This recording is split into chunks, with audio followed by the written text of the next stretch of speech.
Tonight is the first meeting of 2021. My name is Gary Grodzinskis. I'm the president of the Shoreacres Civic Association, and we're going to talk about infrastructure. And I think it's a good idea to talk about infrastructure for the first meeting of 2021 because it's a year that we're really going to have a lot of projects in our neighborhood. And it really is an improvement in a lot of different areas, with the crowning jewel, of course, being the recreation center. And as we listen tonight, we're fortunate enough to have Raul Quintana. He's a city architect and capital improvements manager for the city of St. Petersburg, and Carlos Frey, who's going to talk to us about stormwater because he's the stormwater division manager for the city of St. Petersburg. And we'll start shortly, but I wanted to emphasize that and maybe remind everybody that construction is for a purpose. I know it's getting frustrating for the 40th Avenue Bridge, and a lot of us are afraid there's going to be an accident on it. It's going to be some disruption in our neighborhood next year, but just keep in mind, 2022 is coming, and we're going to have a lot of improvements inside of our neighborhood. And we're fortunate to, in a way, to have this construction. But while it's going on, we should voice what our concerns are and ask questions about what exactly is going on in our neighborhood, because there is going to be a lot of construction and a little bit of disruption in 2021. And that's why we're having this meeting to begin with. I'd like to introduce Carlos Frey, who has the PowerPoint slides, and he's going to talk about several construction projects in Shoreacres for 2021. Take it away, Carlos. Oh, thank you, Gary. And just that Raul is with us as well, too. So let's go ahead and step to the first slide here. And this is a map of your area, obviously, and a number of the projects that are shown here that are occurring. We'll talk about the recreation center first, and I'll let Raul take over at that point. But also at the end, there are two, these don't have the stormwater projects on there, and I'll talk about those specifically as at the last couple of slides there. So if I'm going to switch back and forth, come back to this slide at times just for orientation, but let's go on move. And Raul, are you available to talk about the recreation center? Sure. Can everybody hear me? Yes. Okay. Thanks, Carlos, Gary, and council member. Good to see you. As everybody's probably seen, the building is started going vertical. First of all, we're absolutely on schedule to complete by the end of the year. Obviously, too early to predict an actual opening date, but everything is still pointing towards the completion at the end of the year. So really on site is just a lot of the underground utilities still going underway. The primary east to west building, the lower level structure is moving forward. The foundation's done, the slab is, and a lot of the rough-in plumbing has been done. So the block work is going vertical, and soon you'll be seeing the shoring and the columns for the second story building, primarily the gymnasium. There's still a good bit of foundation work and some concrete columns and such that are going to be going up over the next couple of weeks. But the month of February through March is going to be forming that elevated slab, pouring that slab, finishing some of the balance of the underground throughout the site, and really just focusing on that building, which is going to take us, a good couple of months to really get out of the ground and get the structure done before we can start infilling. So really, there's not a whole lot to report other than great progress. We've got a terrific contractor, really good architect, and there's been, I would say, really, knock on wood, really no major issues. Every construction job is different. The last rec center we did, I think, was the Roberts Rec Center. Again, a very large facility there as well, but it's been a while, and definitely looking forward to getting this one wrapped up. But still a ways to go. Happy to answer any questions that you might have, but really it's just a short and brief report on the center. Good, Raul. Yeah, so I'm going to just go back to the map here real quick again, and we see that a number of these are either in construction or will be going to construction, but then also you'll see some of the bridges that are in the planning phase, and so we'll talk about those, but also, again, let's move on to our other ones here. So as you all are aware, the 40th Avenue Bridge, the construction phase, bids were received in September of 2020. The council approval for the contractor and construction inspection was completed in December of 20. So the pre-construction meeting is scheduled for the last week of January, so coming up. And at that time, the pre-construction meeting is when the schedule of activities really gets finalized. It is anticipated 18 months for the job, 550 days. And of course, it's always weather dependent, but we're expecting to run smoothly. We'll give the notice to proceed to the contractor in February of this year, and then really get started shortly after that. And I know Brigitte has talked about it some. Orion Marine Construction that gets it. They have been given a notice of award, so these things are moving forward. There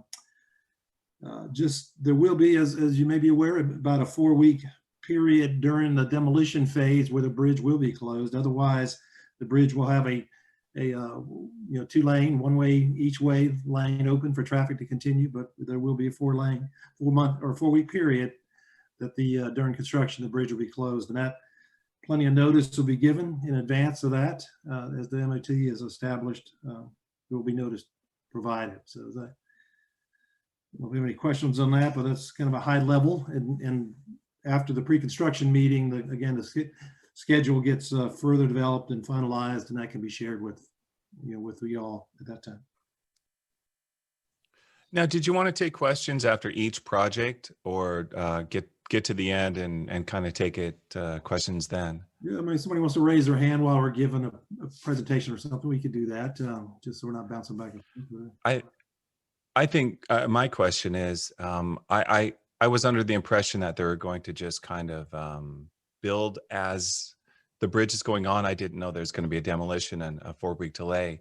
Do you have any idea or an estimate what months that would be? Yes, I wouldn't call it a 4-week delay, Gary. Just simply that's part of what's going to have to happen right. here. So I gotcha. The bridge will be closed, and no, You're I don't have a schedule on that, Gary, and we'll have that schedule developed during the pre-construction meeting, and that'll be shared with you at that point. And and again, our construction manager said there will be plenty of advance notice telling you when that's going to occur, but unfortunately, it will have to be a time demolition needs to occur that's going to just frankly be too much going on to leave traffic going across.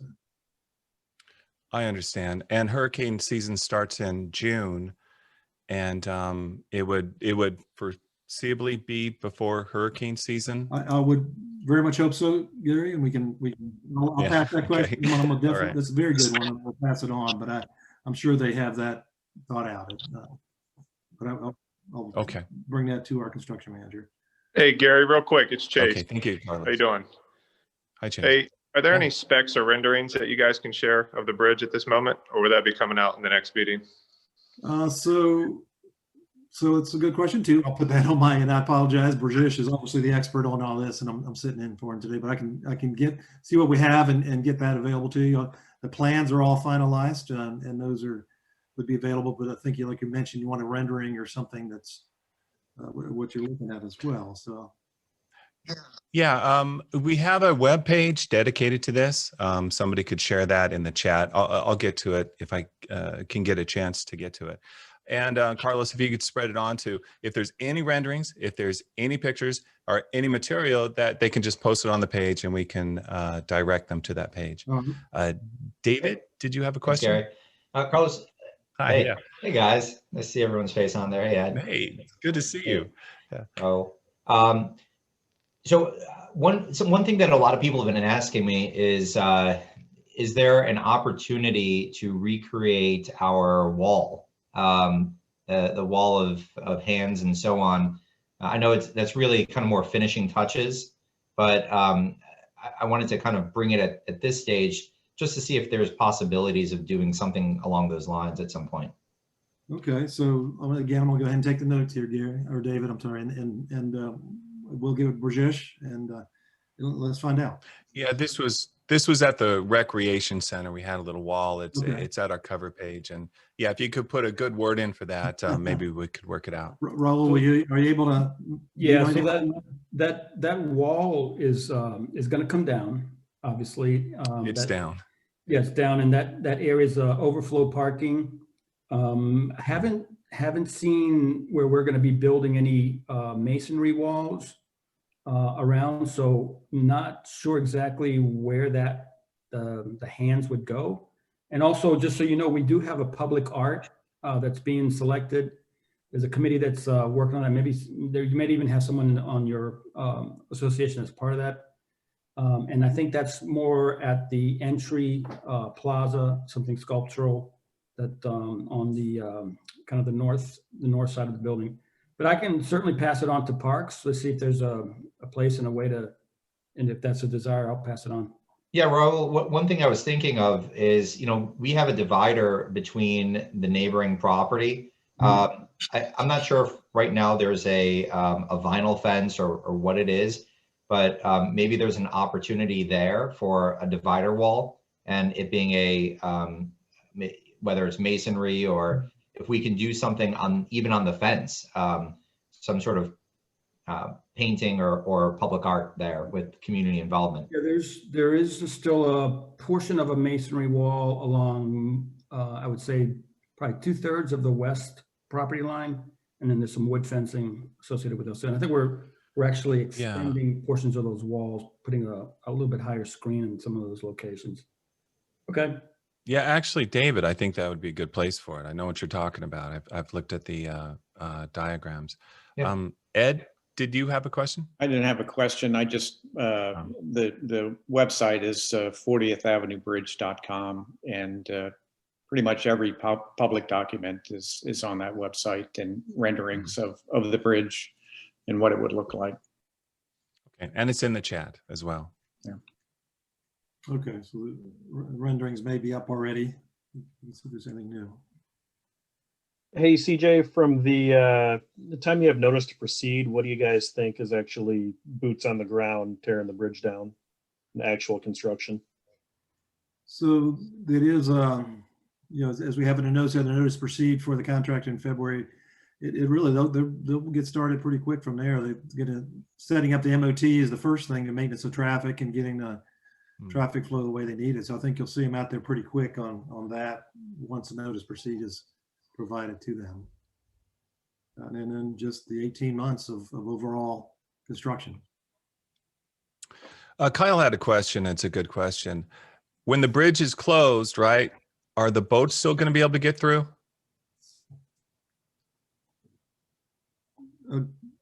It's usually with demolition, there's things falling all different ways, but we will, Okay. I'll find the answer on that too. And I'm making a list. I don't know if, Gary, if you want to summarize any of the questions coming to this as well, but I'm making a list and we'll get that. So.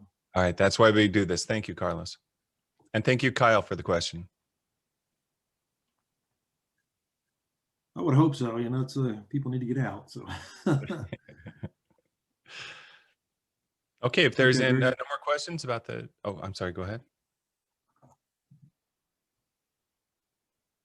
Oh, we can continue if you guys like. I'm sorry. Okay, yes, I apologize. I thought it was another question. Yeah, so the main sewer main and force main replacement at the intersection is Venetia Al Boulevard at northeast and Shore Acres Boulevard. The construction phase, as you see, it's been going on. All force main work, replacement work in areas have been completed. Replacement of sanitary sewer or sewer main is ongoing, and just anticipated completion in February of this month coming up. And I confirm that with our construction manager that that's still on schedule to be wrapped up. So.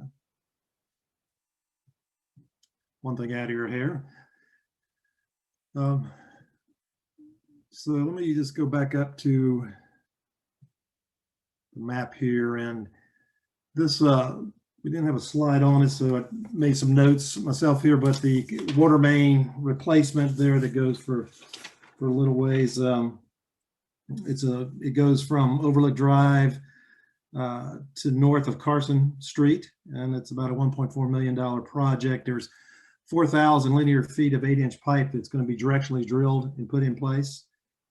They expect to have the pre-construction meeting also in February coming up, and then the work begins shortly after that. So it is the duration of that is about I think it's 8 months. Yeah, 8 months, and it's directional boring. It goes fairly quickly, and you've got open pits where you have the directional boring starting from, but overall, I like to say minimal disturbances from there, but of course you will have construction disturbances. So.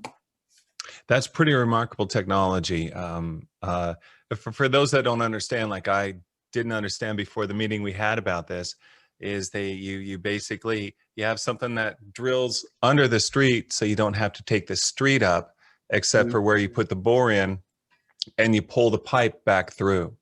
So it's going to save a lot of time. And you guys can imagine if Shore Acres Boulevard was closed and indefinitely all year.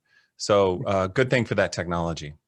Yeah, that makes it much cheaper, so because you're not having to replace pavement and curbing and all that. So yeah, it's much cheaper, goes quicker, and you can directionally bore for longer distance by far too. So okay, is that one? So just moving forward.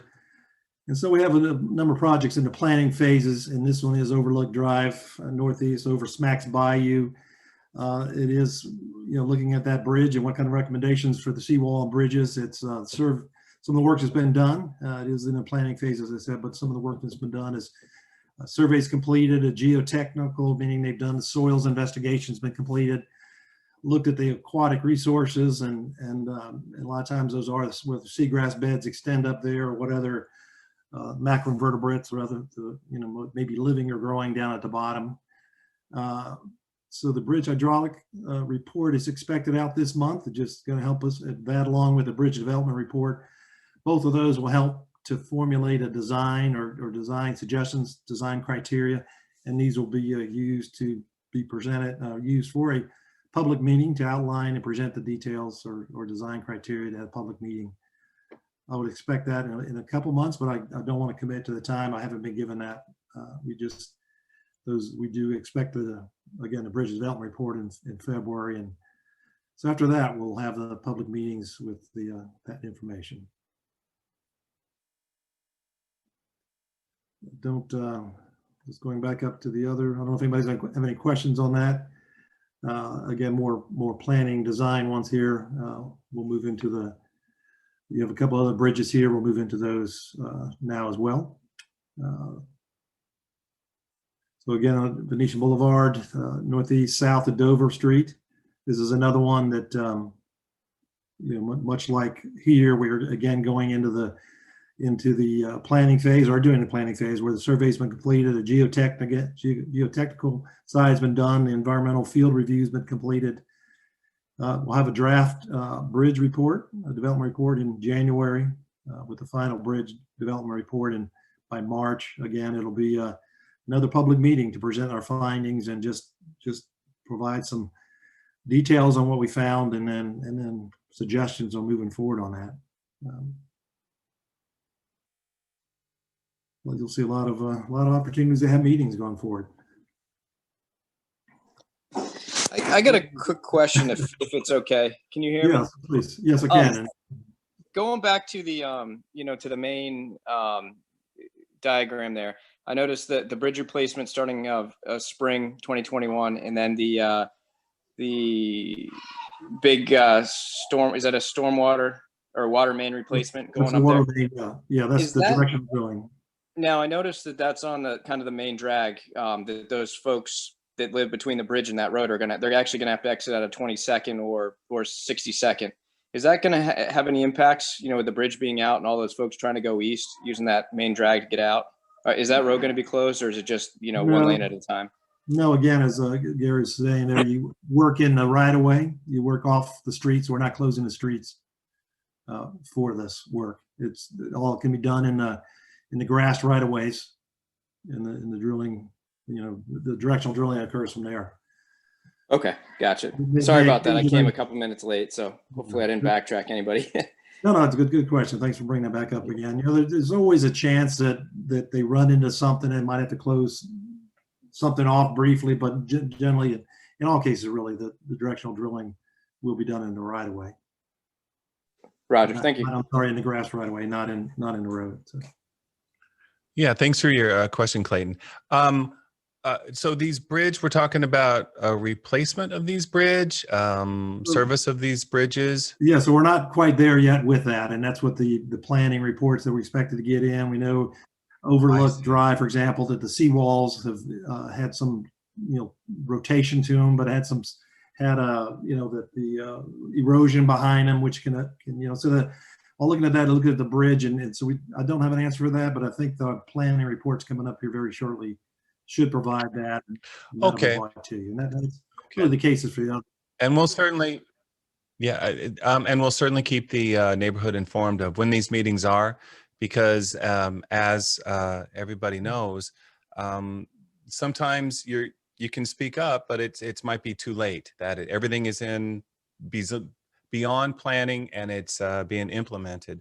So these meetings that we have coming up, if you want to give your input about these bridges that perhaps you drive over every single day, you'll know about it with the Facebook page, and we'll let you know and invite you to those meetings. Very, very good, Gary. Yeah, thank you. I know some of the things they're looking at is, for example, the Venetian one, the height of the bridge, how high it would be a good height to make it, is it? So they had a couple alternatives I saw on a draft, but that'll be finalized and presented to y'all. Okay, the next are, we've talked about, so let me just go down into the stormwater section here, and then we can pop back up to the map again. But our stormwater, as you all have heard probably a number of times, we are in the midst of the stormwater master plan update for the entire city, which of course includes your area. The completion of that whole study is expected in July of 22. It's still on track. We expect to get that, and what that report gives us at the end of the day, when that report comes out, are recommendations for improving our stormwater system throughout the city, and we'll work with city council members to prioritize which ones we need to go after. And of course, money is always an issue. How to obtain the money we need on the priority projects, and that's something we always appreciate the assistance with city council and working with them to do that. But that'll help guide our stormwater planning for a good 20-25 years after that. And we did have one back in 1994 that we've been working off of, and this is an update of that using more current technology. So everybody is probably, any questions on that, but I can just go on and talk about some of the flood control we want to do in the interim here. And I think everybody is probably familiar with Butterfly Lake in the center here.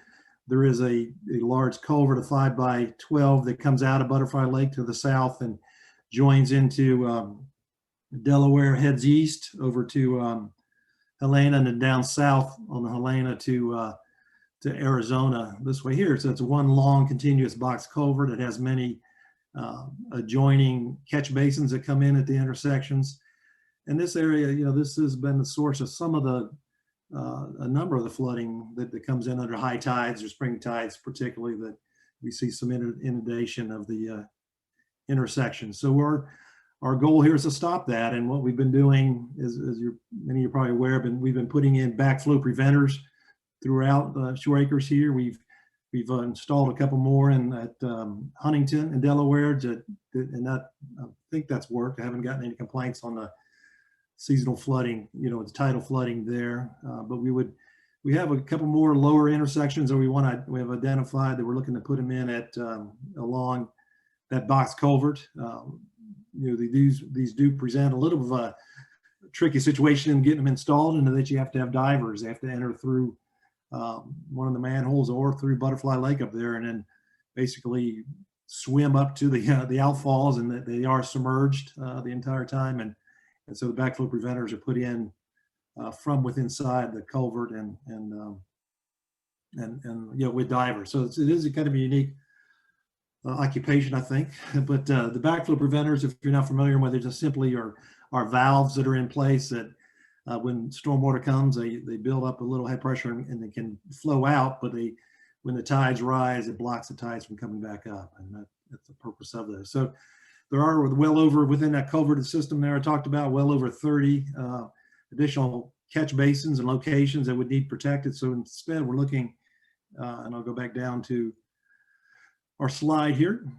But so we're looking at the two projects to reduce tidal influence there that are being pursued. We're looking at additional locations for backflow preventer valves are being reviewed. We have a couple of them identified for locations right now that we'll got some quotes on and expect to move forward with those. And then so a lot of the flooding again is due to the tidal impacts from Butterfly Lake. So we're working with a consultant who we expect to get just a preliminary basis of design type report back on what we can do with this large culvert. Again, the box culvert that leads out into Butterfly Lake is a 5 by 12 and mostly submerged. We've looked at different alternatives of putting these backflow preventers into that culvert, but they don't make them for square culverts, and they could put in basically a number of smaller ones and combining them into a wall of backflow preventers. But the head loss or the amount of stormwater that has to build up to push these things open and make them work, it would end up really flooding the streets more. So we're looking at potentially at a tide gates, and it'd be a combination of a tide gate that can close during high tides, but then also have a pump available to pump out the culverts if you get a combination of high tides and rains coming in as well too. So that's something we're looking at, looking for recommendations, preliminary designs on those, and we're expecting a report from our consultant that just gives us an idea what it would look like and the possibilities to do that. We expect that next month from them, and then can update you on the progress from there. But it is a pretty big undertaking to get one of these installed, and would need to work with surrounding homeowners there to get access. And all this stormwater that we had up here, that's going to be beyond next year, right? It looks like it's just going to be planned on 722. So the stormwater. So this is for the master plan itself too. That is the completion of the report for the entire city in 722, and that will, we have been putting in our city budgets, city budget requests. We've been putting in money and in anticipation of being able to implement some of these stormwater projects. What we are doing specific for Shore Acres is, as you're all familiar with it, we had the resiliency study done, completed. So we are reviewing that report, and just we do have resiliency money requested in our upcoming budget year with substantial increase in that money, the following year, but with the thoughts of that at Shore Acres here, we would work with in selecting one of these projects. If you remember, the Shore Acres resiliency report that came out had 6 projects, I believe it was, about 12 different problem areas, being able to combine them into 6 projects. And of course, those would be implemented. We got to prioritize them as we have to address the rest of the city too, but we're going to be looking at pulling one of those forward and start getting the basis design going for that and moving one of those forward. So. Okay, so construction might start before 722, or we might see some relief. I apologize. Listen, yeah, ultimately the construction will be after that because okay, that's what I thought. Okay. I apologize. Yeah, that was ultimately your question. I understand, but yes, Okay. It'll be after that. It'll help us to justify our request for funding from City Council, and then of course, a good part of that is bonding priorities as well. Okay. Thank you. Thank you. So this is kind of a high-level review on all this, but there was, as Gary pointed out, a number of things going on. And look, if you have any questions, we'll be more than happy to try to answer them. Yeah, there's some questions in the chat. Can you see the chat, Carlos or Raul? Let's I see. could read them to you if you need to. Just where would not that I don't see the chat on here. Is it down? Oh, it's okay. Tyler had a question. What is the anticipated timeline for the demolition of the north side of 40th Avenue Bridge and completion of the construction of the north side expanse? And I think what he's asking here is, can you give us an overview of, we know it's going to be a demolition, and how, if you could just go a high level overview of how they're going to actually build this bridge so we can get an idea of what we're in store for next year when this vital link to the outside world is being constructed. And so I won't be able to do that myself, and I apologize on that. I know Rajesh would have a better handle on that, but what I did say you will be able to do is to provide you that schedule after the pre-construction meeting with the contractor in February. I think that's going to be crucial to answer some of your questions on the timing and what, when the bridge is shut down, what the timing for the different parts are. So I think, give us next month to get that, and I think hopefully it'll answer some of your questions. Okay, anticipated boat clearance, I think it's 13 feet. They're asking if, just to verify that it's 13 feet. Kai would know. It's 13 feet, right? For the boat clearance for the new bridge? Yeah, it's 13 at its lowest point in the center span, which means the center part of the span may be a touch higher, but it's not a big slope on the bridge like the snow aisle bridges. Okay, okay. Thank you.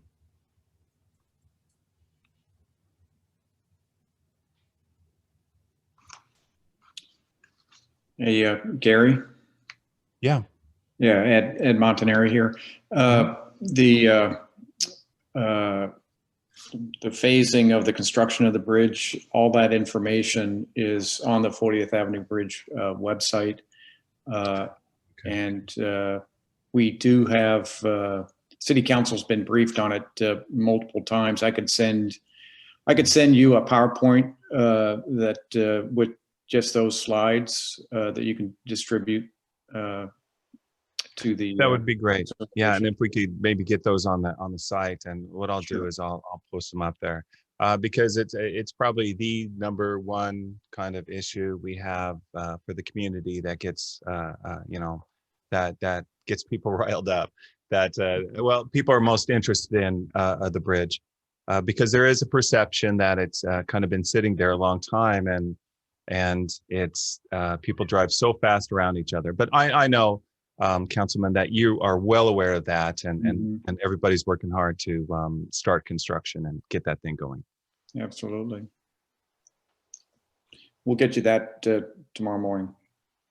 Okay, appreciate that very much. Are there any other questions?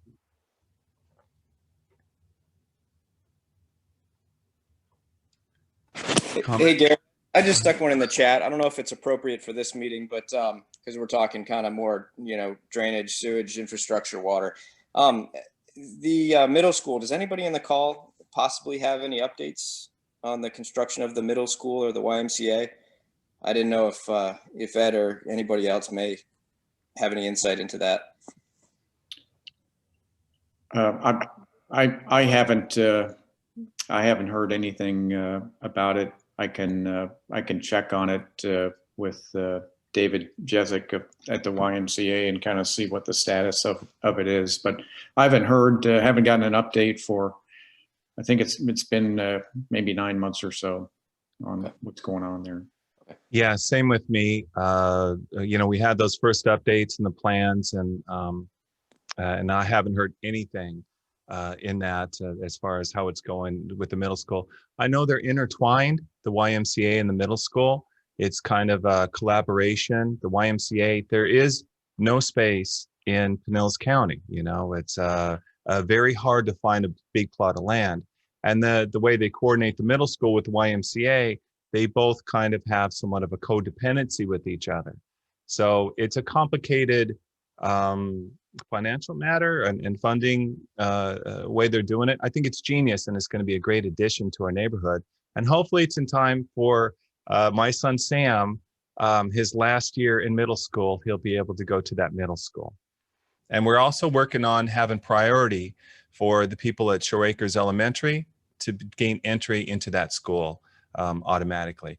And the thing is, the school will be large enough to take everyone from Shore Acres Elementary that would like to go there.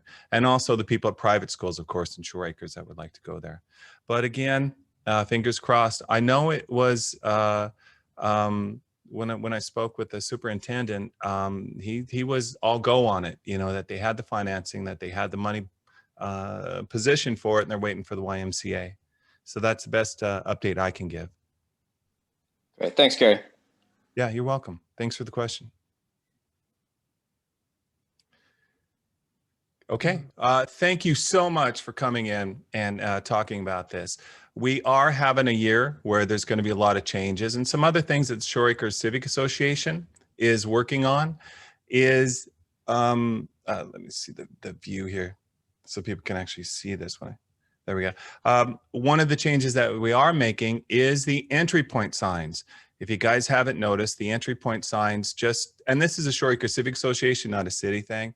They need to be updated. We have 3 points of entry: 62nd Avenue, 40th Avenue, and the Snell Isle Bridge on Overlook. And they need to be updated. And it's something that we're working on. It's a little tricky getting the funding, but look for that in the community. And we're going to ask you to help us by getting involved with that. And also an update to our logo, an update to our website, an update to our social media. And all this points to 2021 really being a year where a lot of construction and a lot of improvement is happening in Shore Acres. And just when we get through 2020, we hit to 2021 where we'll have some construction and projects, but just look forward to 2022. And next month we have the elections, and we have kind of the vision that we have for Shore Acres Civic Association for 2021, what we're trying to do this year. And there's a lot that we have going on to kind of set up for the new recreation center opening and history and all that. So please join us next month and keep posted on Facebook, and we'll let you know. Gary? Thank you, Carlos. Raul? Oh, go ahead. Yeah, I put a question in the chat that you didn't address. At what tide above sea level will the backflow preventer start? I know at 2 feet above sea level, we get water on the streets. Yeah, so these backflow preventers will stop any water from coming back up through the culvert. So it really is just, even at the low tides, as the tides start coming up, it'll keep that water out as well too. So they're working 100% of the time. They are things that need to be maintained, and will occasionally, palm branch or something get washed down in a catch basin and might jam one open, but the maintenance will open those things back up again if we get a report that one of them might not be working. So I think to answer your question, they work all the time. Okay, and they so, keep any tides out. and the culverts, just for somebody who's not savvy on this, they're the big empty boxes that you put in the ground that hold a bunch of water. So the catch, there's two things. The catch basins are what actually catches the water on the side of the road, and they send them down into the hole in the ground, which is then the culverts or the pipes that take the water from the streets to the main bigger box. If you think it's almost like your veins in your body, where the little ones connect to the big ones, and the big ones ultimately empty out. So it's a series of pipes, and the catch basins are on the side of the road. Those are the openings, the holes, and those as the residents, if you see something blocking them, always feel free to pull that out, or keep things out of the streets so we don't get material washed down in there. But then they flow into smaller pipes that flow into bigger pipes, and it really depends on where it falls within that whole system where the backflow preventers go, but they are something that will be maintained. Okay, and right now they don't have the backflow preventers, and that would prevent high tide from going on our streets, basically, is what you're saying, at those locations where it does. So we have a number of them, that we do have quite a few out there, 60 or more out there that we do have backflow preventers in. We haven't got all of them, and mainly it's in the that main culvert that I spoke about there, that there were a couple lower intersections. We've got those in there now. And then we're moving from one lowest intersection to the next lowest. And so we'll be putting a few more of those in, but ultimately it's more than 30 that would have to go in there to protect all the intersections along that pipeline I described. And that's why we want to go with this tide gate that really will work more efficiently and not have to require as much maintenance. I see. And thank you. And we have a question, probably Raul. This is something that might be for you. 62nd Street. A while ago, we were talking about there's main lines going through kind of under 62nd Street, as I understand it, and those sewer and water lines and other things. And those are causing it to where just a resurface isn't going to work anymore because the ground, moves over time. And we've heard, this must have been a year ago, that they're going to not only repave it, but go in there and change a lot of the sewer lines and water lines. Can you give us an update on that? Carlos, I don't know if you have an answer Yeah.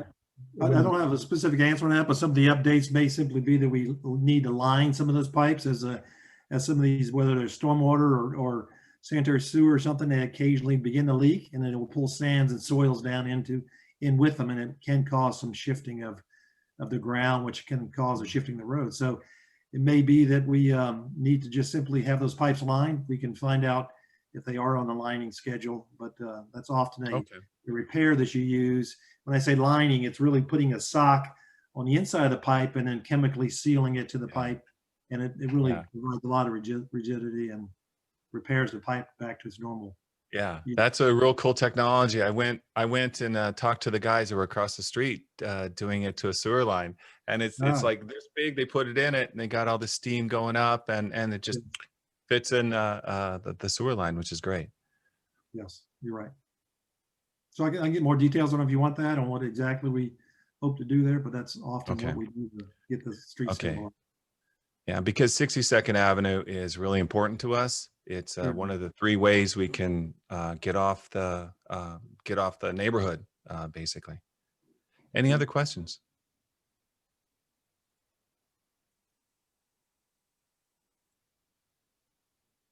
Okay, we'll call it a meeting. Again, thank you so much for attending, everybody that came here. Look forward to announcements about meetings with the city about these projects coming up, that your voice can be heard when it can make the most difference. And thanks for coming in. Hope to see you in February, and have a nice month, Shore Acres. Thanks, Gary. Thanks, Gary. You too. Yep. All right, Gary, we're adjourning at 7:13. Okay. If someone Thanks. says seconds. Thanks for your help. All right, no problem. All right. Bye-bye.